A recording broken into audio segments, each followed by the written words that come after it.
আমাদের সাথে আছেন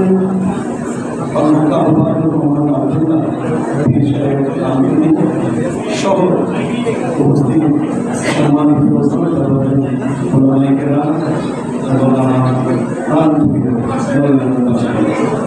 আলাইকুম ওয়া রাহমাতুল্লাহি ওয়া বারাকাতুহু। কেমন আছেন?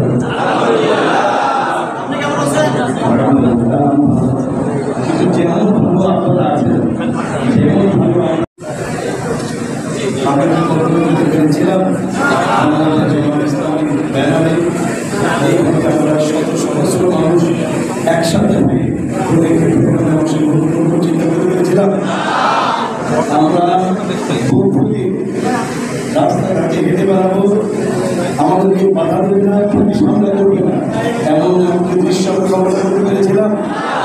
আমরা বাজারে ঘাটে বসে স্কুলে কলেজে বা অথবা আমাদের কর্মস্থলে আমরা আমাদের মনের কথাকে ব্যক্ত করতে পারবো এমন একটা পরিবেশ আমরা চিন্তা করতে পেরেছিলাম।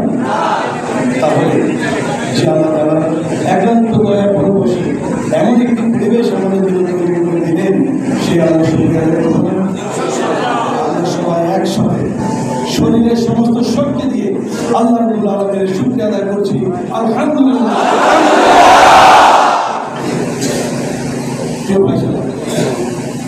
আমাদের এই বিজয় মহান বিজয়। 1971 সালে আমরা প্রথম স্বাধীনতা অর্জন করেছিলাম। আমাদের সেই প্রথম স্বাধীনতা অর্জন করতে সময় লেগেছিল 9 মাস।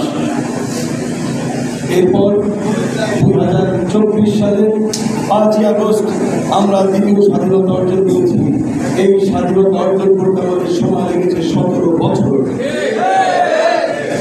2006 সালে তৎকালীন জোট সরকার ক্ষমতা ছেড়ে দেওয়ার পর ভারতের প্রেসক্রিপশনে বাংলাদেশে ওয়ান নামের এক অভিশাপ নেমে এসেছে। আপনাদের মনে আছে কোরআনের পাখি আল্লামা সাঈদী 2000 সালে তিনি একটি বক্তব্য লিখেছিলেন। সেখানে তিনি বলেছিলেন, তিনি বলেছিলেন, আমি দেখতে পাচ্ছি বাংলাদেশের ভাগ্যাকাশের উত্তর ভাগনের কানে মেঘ জমা হয়েছে, জলের পূর্বাভাস লক্ষ্য করছি।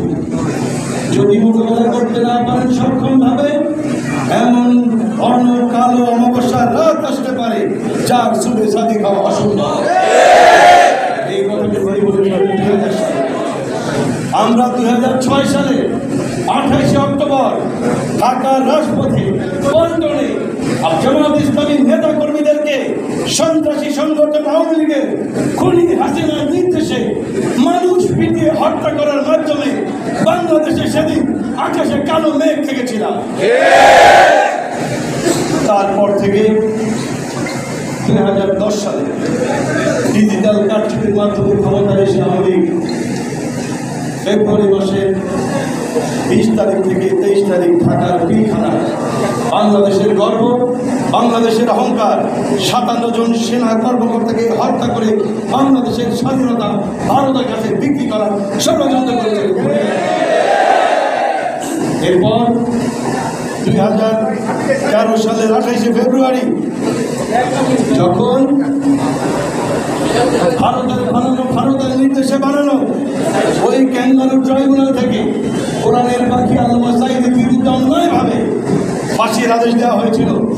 সারা বাংলাদেশের কোরআন প্রেমিক মানুষ তখন বিক্ষোভে ফেটে পড়েছিল। সেই বিক্ষোভরত মানুষের বুকে গুলি চালিয়েছিল খুনি হাসিনা। 3 শতাধিক মানুষকে গুলি করে সেদিন হত্যা করেছে। এরপর 2013 সালের 5 মে ঢাকার শাহবাগে নাস্তিকদের বিচারের দাবিতে ঢাকার শাপলা চত্বরে বাংলার শ্রেষ্ঠ সন্তান আলেমেরা একত্রিত হয়েছিল নাস্তিকদের বিচারের দাবিতে। সেই সমাবেশে গভীর রাতে খুনি হাসিনা গুলি করে হাজার হাজার আলেমকে হত্যা করেছে। এরপর 2018 সালে আমাদের এই সন্তানেরা তখন কোটা বিরোধী আন্দোলন করেছিল, নিরাপদ সড়ক চাই আন্দোলন করেছিল। সেই আন্দোলনে গুলি করে হত্যা করেছিল অসংখ্য ছাত্রকে। এই গুলি সর্বশেষ 1 জুলাই থেকে 5 আগস্ট পর্যন্ত আমাদের পরিবার সন্তানেরা তাদের মেধার ভিত্তিতে চাকরির দাবিতে আন্দোলন করেছিল। আন্দোলন সত্ত্বেও আমাদের এই সন্তানদের বুকে গুলি চালিয়ে হাজারের উপরে ছাত্রকে হত্যা করেছে খুনি হাসিনা। তাকে নিশ্চিত করে দেওয়া, বাংলাদেশকে নেতৃত্ব শূন্য করা, বাংলাদেশকে মেধা শূন্য করা। আমরা দেখতে পাই আওয়ামী লীগ ক্ষমতায় আসার পর থেকে তারা 2টি এজেন্ডা বাস্তবায়নের জন্য কাজ করেছে। কয়টি? একটি হলো বাংলাদেশ থেকে ইসলাম নিশ্চিত করা, আলেম ওলামাদেরকে কলঙ্কিত করা, তাদেরকে এই ময়দান থেকে বিচ্ছিন্ন করা। যার কারণে আমরা দেখতে পেলাম 2010 সালের 29শে জুন শহীদ কাফেলা বাংলাদেশ জামাত ইসলামী সংগ্রামীর আমির শহীদ মাওলানা মতিউর রহমান নিজামী, তৎকালীন সেক্রেটারি জেনারেল আলী হাসান মোহাম্মদ মুজাহিদ এবং কোরআনের বাকি আল্লামা সাইদিকে তারা 29শে জুন একসাথে গ্রেফতার করেছিল। গ্রেফতার করেছিল ধর্মীয় অনুভূতির আঘাতের হাস্যকর।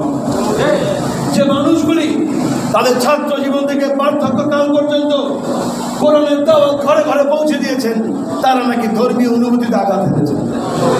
এর থেকে হাস্যকর কথা কিছু হতে পারে? মূলত তারা গ্রেফতার করতে চেয়েছিল যুদ্ধাপরাধ মামলায়, কিন্তু যুদ্ধাপরাধ মামলায় সরাসরি গ্রেফতার করার আইন তারা তৈরি করতে পারে না। যে কারণে এই সমস্ত মামলা দিয়ে তাদেরকে আগে গ্রেফতার করেছিল। এরপর তারা আমাদের নেতৃবৃন্দের বিরুদ্ধে মামলা দিয়েছে। একসাথে 4 জন নেতৃবৃন্দকে ওই ক্যাঙ্গারু ট্রাইব্যুনালে গ্রেফতার দেখিয়েছিল। নিজামী সাহেব, মুজাহিদ সাহেব, কামারুজ্জামান সাহেব এবং শহীদ আব্দুল কাদের মোল্লা সাহেব। আব্বাকে তো খরচ গ্রেফতার দেখায় নাই। কোরআনের পাখি আল্লামা সাইদিকে তখন ঢাকার সিআইডিতে 18 দিনের রিমান্ডে রেখেছিল। 18 দিন। এই 18 দিনের রিমান্ডে রেখে আল্লামা সাইদিকে তারা বিভিন্ন রকমের প্রস্তাব দিয়েছিল। এই প্রস্তাবগুলির মধ্যে ছিল আপনি জামাত ইসলামীকে ছেড়ে দেন। এই প্রস্তাবে ছিল আপনি যদি জামাত ছেড়ে দেন তাহলে আমরা আপনাকে দিয়ে নতুন দল গঠন করাবো এবং আপনাকে বাংলাদেশের বিরোধী দলের নেতা বানাবো। এই তাদের প্রস্তাবের মধ্যে আরও ছিল যদি আপনি জামাত ইসলামী ছেড়ে দেন তাহলে নতুন একটি দল গঠন করতে যত লক্ষ কোটি টাকা লাগে, যা কিছু লাগে সব আপনাকে দেওয়া হবে। কোরআনের পাখি কি বলেছিলেন?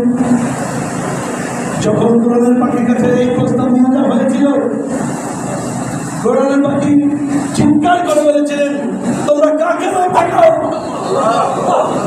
তোমরা কাকে লোক দেখাও, আমি তো আগুনে নিক্ষিপ্ত সেই ইব্রাহিমের সন্তান। আমি তো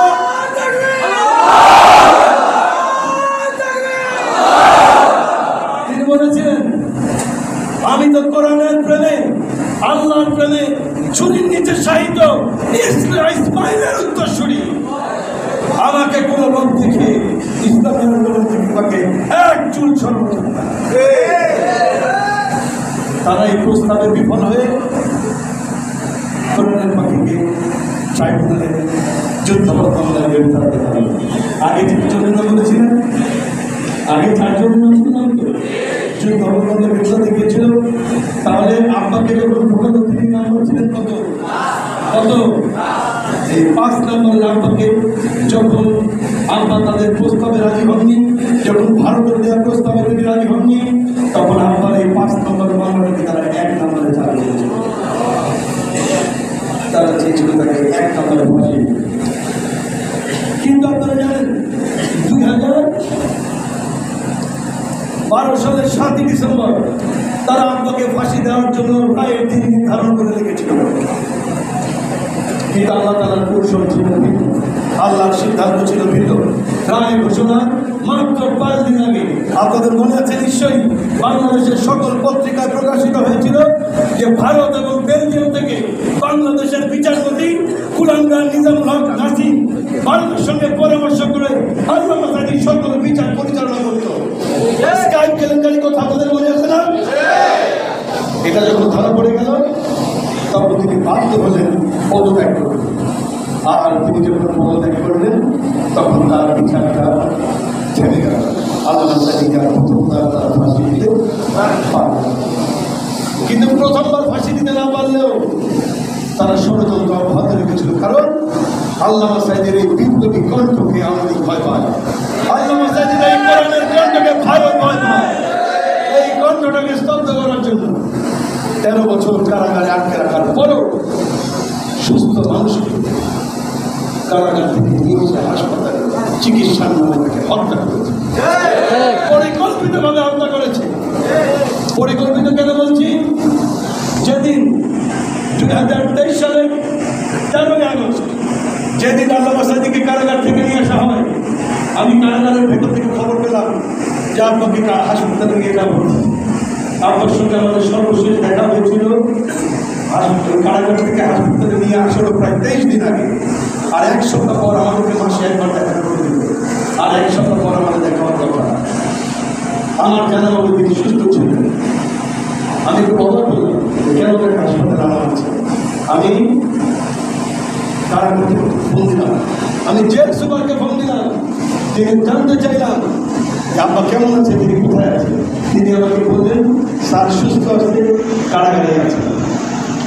আমি আমার যে সোর্সের মাধ্যমে খবর পেয়েছিলাম, যাকে আমি আপনার গাড়ির পেছনে লাগিয়ে রেখেছিলাম, আবার তাকে ফোন করলাম, আব্বা কোথায় আছে। তিনি বললেন হুজুর এখন গাড়ি হাসপাতালে আছেন, ডাক্তার তাকে রেখেছেন।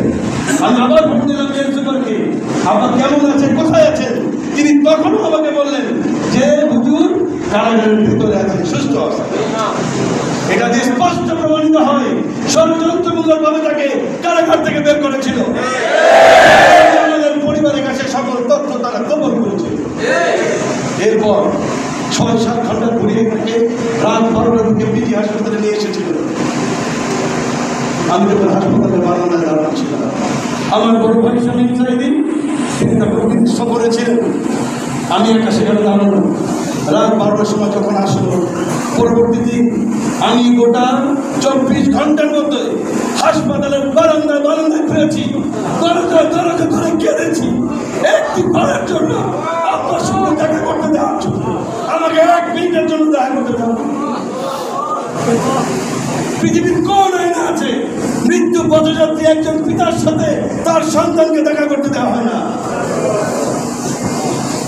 এটা দ্বারা প্রমাণিত, তারা পরিকল্পিতভাবে আল্লামা সাঈদীকে হত্যা করেছে। যদি আমার সঙ্গে দেখা করতে দিত, আমার বা আমার পরিবারের কারোর সঙ্গে দেখা করতে দিত, তাহলে আমি জানতে পারতাম, বুঝতে পারতাম যে তিনি আসলে অসুস্থ, কি কারণে তাকে হাসপাতালে আনা হয়েছে। তিনি আমাদের কাছে টোটাল বিষয়টিকে খুব করা হয়েছে। এজন্যই বলছি পরিকল্পিতভাবে তারা হত্যা করেছে, কারণ শেখ হাসিনা শুধু আল্লামা সাঈদীকে ফাঁসি দিতে পারে নাই, তার সেই রাগ এবং ক্ষোভ মিটিয়েছে এইভাবে হাসপাতালে যেটা বলছিলেন তারা পরিকল্পিতভাবে 2টি বিষয়কে সামনে রেখে কাজ করেছে। একটা ছিল আলেম ওলামাকে নিশ্চিত করা এবং বাংলাদেশের সর্ববৃহৎ ইসলামী সংগঠন সুসংগঠিত ইসলামী সংগঠন বাংলাদেশ জামাত ইসলামীকে নিষিদ্ধ করা। এই 2টি টার্গেট নিয়ে আরেকটি ছিল শিক্ষা ব্যবস্থাকে ধ্বংস করা। এই 2টি টার্গেট নিয়ে কাজ করেছিল। আমি আপনাদের বিবেকের কাছে প্রশ্ন করতে চাই, সরকার বলছে জামাতের এই শব্দে তারা যুদ্ধবন্ধের সঙ্গে সম্পৃক্ত ছিল। সরকার বলছে এই সবে লোকেরা নারী ধর্ষণ থেকে শুরু করে যত অপকরণ সবের সঙ্গে যুক্ত ছিল। আমি আপনাদের বিবেকের কাছে প্রশ্ন করতে চাই, সরকারের বর্ণনা মতে, সাজানো মতে, কথিত মতে যদি এই লোকগুলাই এটার সঙ্গে জড়িত থাকে, তাহলে যে 30 লক্ষ শহীদের গল্প শোনানো হয়, এই 30 লক্ষ শহীদ কি এই 11 জনই করেছে? না। যে 2 লক্ষ মা বোনের ইজ্জতের গল্প শোনানো হয়, সেটা কি 11 জনই করেছে? না। তাহলে বাকিরা কোথায়? বাকিরা কারা? কেন শুধু টার্গেট করে আলেমদেরকে গ্রেফতার করা হয়েছিল? কেন শুধু জামাত ইসলামীকে টার্গেট করা হয়েছিল? এর একটাই কারণ, তারা জানে বাংলাদেশের একমাত্র দল, একমাত্র ইসলামী দল বাংলাদেশ জামাত ইসলামী, যাদের মাধ্যমে এই দেশে একটি ইসলামী রাষ্ট্র কায়েম হওয়া সম্ভব।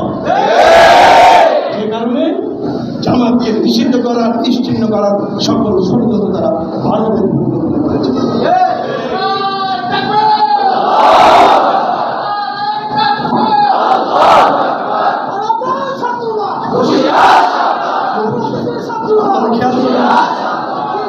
আমাদের সন্তানরা যারা স্কুলে কলেজে মাদ্রাসায় পড়াশোনা করেছে, আপনারা সিলেবাসগুলো খেয়াল করবেন। এই আমাদের মুসলমান অধিকাংশ শিক্ষক তারা ভালো বলতে পারবেন শিক্ষা ব্যবস্থাকে ধ্বংস করে দেওয়া হয়েছে। ইসলামী তামাদ্দুন যেখানে যা কিছু আছে পরিকল্পিতভাবে ধ্বংস করা হয়েছে। অজু এই শত্রু তারা সহ্য করতে পারে না, কারণ আওয়ামী লীগ জন্মগতভাবে ইসলাম বিদ্বেষী একটা দল, মুসলিম বিদ্বেষী দল। আওয়ামী লীগের নাম ছিল আমি মুসলিম লীগ। তারা তাদের নাম থেকে মুসলিম শব্দ ব্যবহার, মুসলিম শব্দ বাদ দিয়ে আওয়ামী লীগ নাম ধারণ করেছে। আওয়ামী লীগ মুসলিম বিদ্বেষী একটা দল। এই দলের সঙ্গে কোনো মুসলমানের সম্পর্ক থাকতে তাহলে তারা চেয়েছিল 2023 সালের 1 আগস্ট তারা বাংলাদেশ জামাত ইসলামী এবং ইসলামী ছাত্র শিবিরকে নিষিদ্ধ করেছিল। তারা চাইলে 2010 সালে যখন তথাকথিত যুদ্ধাপরাধ মামলা তারা করেছিল তখন কিন্তু তারা নিষিদ্ধ করতে পারে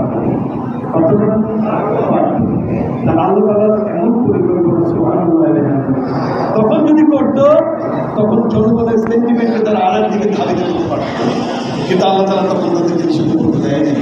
তারা এমন সময় নিষিদ্ধ করেছে যে সময় বাংলাদেশ স্বাধীনতার সূর্য দেখা যাচ্ছিল, যে সময় এই স্বাধীনতা আন্দোলনের অগ্রণী ভূমিকা পালন করেছিল জামাত, যে সময় এই স্বাধীনতা যুদ্ধে অগ্রণী ভূমিকা পালন করেছিল ছাত্র শিবির। প্রমাণ দেখতে চান? প্রমাণ নিষিদ্ধ হওয়ার পর সরকার একটা গেজেট প্রকাশ করেছিল এই মাত্র 2 দিন আগে নিষিদ্ধের আদেশ প্রত্যাহার করে। দেখছেন আপনারা? এই নিষিদ্ধ আদেশ প্রত্যাহার করে যে গেজেট প্রকাশ করা হয়েছে সেখানে স্পষ্ট করে যদি কথা বলা হয়, হ্যাঁ, বাংলাদেশ জামাত ইসলামী ও ইসলামী ছাত্র শিবিরের বিরুদ্ধে আওয়ামী সরকারের সন্ত্রাস এবং যে সন্ত্রাসের বা জঙ্গিবাদের যে অভিযোগ এনেছে তার সঙ্গে জামাত এবং শিবিরের কোনো সম্পর্ক খুঁজে পাওয়া যায় নাই। বর্তমান সরকারের গেজেট দ্বিতীয় যেটা বলেছে সেটা হলো এই সরকার, আওয়ামী সরকার স্বাধীনতা যেটা আমরা যেটাকে দ্বিতীয় স্বাধীনতা বলছি, ছাত্র আন্দোলনের রক্ত অর্জিত যে স্বাধীনতা, এই দ্বিতীয় স্বাধীনতাকে নস্বাত করার জন্য জনগণের দৃষ্টিভঙ্গিকে ভিন্ন দিকে প্রবাহিত করার জন্য জামাত এবং শিবিরকে নিষিদ্ধ করেছিল। তাহলে এটা পরিকল্পিত যে তারা বাংলাদেশ থেকে উন্নত জামাত শিবিরকে নিষিদ্ধ করতে চাইছিল, কিন্তু আল্লাহ তাআলা ওরা যতই ক্ষতি করতে চায় আল্লাহ তাআলা তার দিনকে দেবেন না। দেন নাই, ওরা নিষিদ্ধ করলো 1 তারিখে, আর আল্লাহ তাআলা মাত্র 4 দিনের ব্যবধানে বাংলাদেশ থেকে ওদেরকে চিরতরে বিদায় করে দেবে। বাংলাদেশে এখন আওয়ামী লীগের নাম মুখে নিতে পারে এমন লোক খুঁজে পাওয়া যায় না।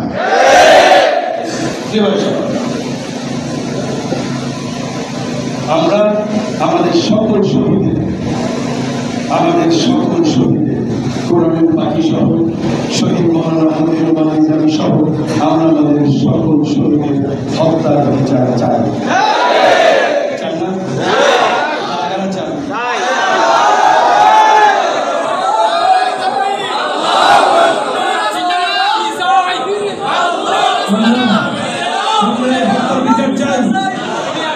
আমরা খুনি হাসিনার বিচার চাই। বিচার কিভাবে নেব?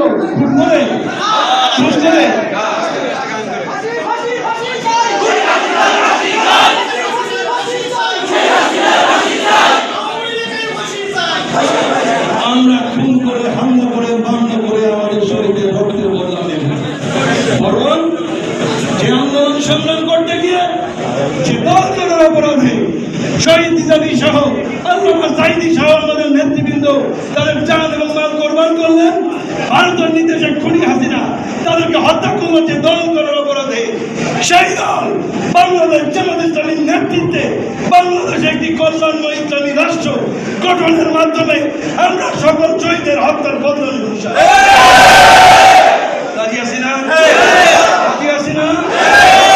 বাংলাদেশকে যদি একটি ইসলামী কল্যাণ রাষ্ট্রে পরিণত করতে চাই তাহলে বাংলাদেশের জনসংখ্যা 18 কোটি লোক আমাদের লাগবে। কয়জন লাগবে? কয়জন? 4-5 হাজার লোক, 4-5 হাজার। ঠিক হবে?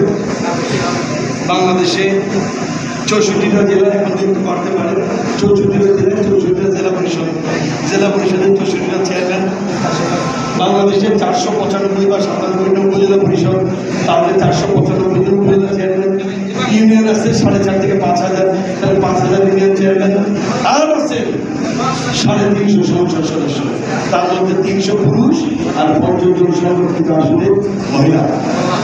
এই কয়টা মানুষকে যদি আপনারা কোরআনের আলোয় আলোকিত মানুষ এই কয়েকটা চেয়ারে যদি বসাতে পারেন, তাহলেই বাংলাদেশ ইসলামী রাষ্ট্র।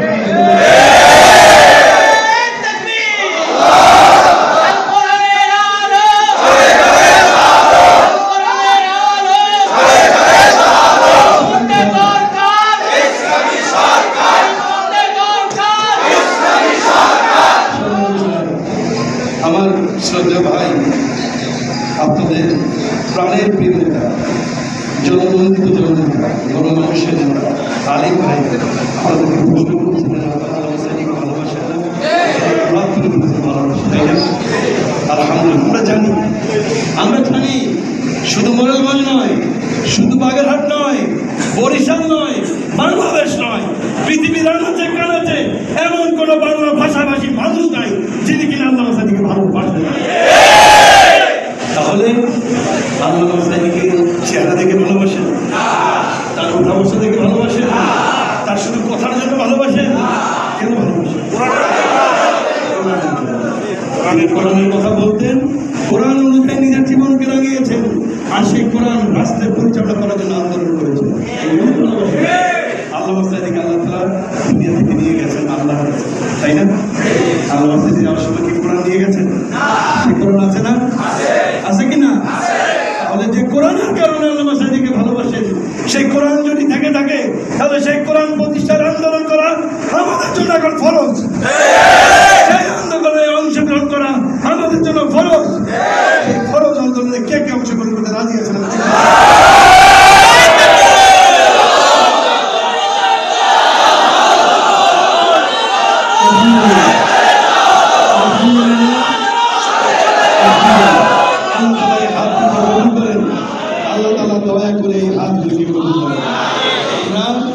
এই বাগেরহাটে 2 আসন, বাগেরহাটের 3 আসন, বাগেরহাটের 4 আসন, তাদের জামাত মানে বাংলাদেশের জন্য। এই 3 আসনে আমরা বাংলাদেশ জামাত ইসলামী মনোনীত 3 জন সৎ এবং যোগ্য দক্ষ প্রার্থী পেয়েছি। ভাই, আমরা তাদের জন্য জানমাল দিয়ে কাজ করতে রাজি আছি না? তাদেরকে সংসদে কোথায় কোরআনের কথা শুনতে চাই না? আপনাদের একটা কথা বলে শেষ করছি। 1996 সালে যখন আল্লামা সাঈদীকে ফিরেছিল 1 আসন থেকে, জনগণ হিন্দু, বৌদ্ধ, খ্রিস্টান, বৌদ্ধ সকল শ্রেণী পেশার মানুষ নির্বিশেষে ভোট দিয়ে প্রথমবারের মতো সংসদে পাঠিয়েছিলেন। প্রথমবারের মতো সংসদে ঢুকেন আল্লামা সাঈদী দেখেছিলেন সংসদের প্রবেশ মুখে স্পিকারকে সকল মুসলমান, বৌদ্ধ, খ্রিস্টান যা কিছু আছে মাথা নিচু করে ঢুকতে হয়। আল্লামা সাঈদী প্রথম দিনেই প্রতিবাদ করলেন এবং জাতীয় সংসদের বিল আনলেন। কোন মুসলমান কোন মানুষের সামনে মাথা নত করতে পারে না। মাথা নত হবে তো একমাত্র আল্লাহ। তিনি বিল আনলেন এবং সে বিল পাস হলো।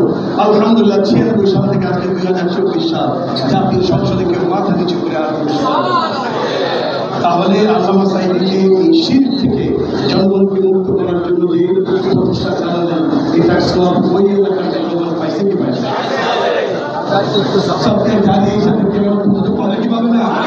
তাহলে এই সৎ এবং দক্ষ যোগ্য লোকগুলি ওয়াদুদ ভাই, আলিম ভাই, রাহাত ভাই, তারা যদি সংসদে যায়, তারা যদি এই ধরনের নিয়ে কেমন করে, আপনারা কি তার নিয়ে সব পাবেন না?